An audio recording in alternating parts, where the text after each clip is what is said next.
I chose to do my project on substance abuse in the music industry. Now, while this seems to be becoming more relevant to the conversation lately, with increases in both overdoses and rehab and references to drugs and addiction in songs, it is certainly not a new issue. While maybe not related to today, almost everyone knows the story of how musicians like Elvis Presley, Janis Joplin, Jimi Hendrix, and Marilyn Monroe had their lives ended too short due to overdoses and addiction. Many of those mentioned were a part of what is known as the Notorious 27 Club, nicknamed due to the number of overdose deaths that occurred to musicians at the age of 27. While the number of musicians joining this club has dwindled in recent years, there is still an epidemic of addiction today. Looking at modern examples of substance abuse, Justin Bieber recently opened up in a Vogue interview on how growing up in the spotlight and how the constant judgment can almost make it feel like you can't do anything right in the public eye. This sort of mentality pushed Bieber towards the bad boy image we all now associate him with, where drugs were what he turned to ditch his old too soft image from 2010.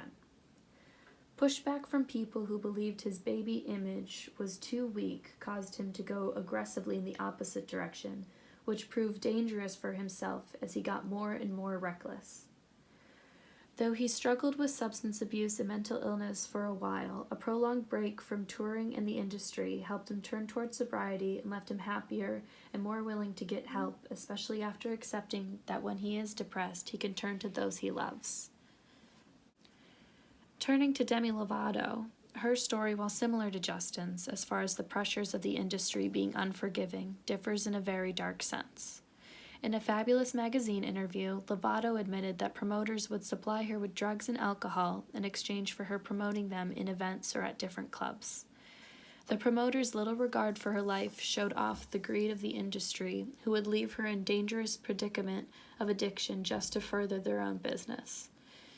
In 2018, she released a new single called Sober, where she described her experiences with relapses and regrets that she had as her addiction got in the way of her life as she planned it. And the song ends with promises to try and do better next time, mostly to herself. Most striking to me is her explanation for turning to drugs time and time again as her feeling lonely, as one would not expect a famous person to ever feel lonely while surrounded by fans.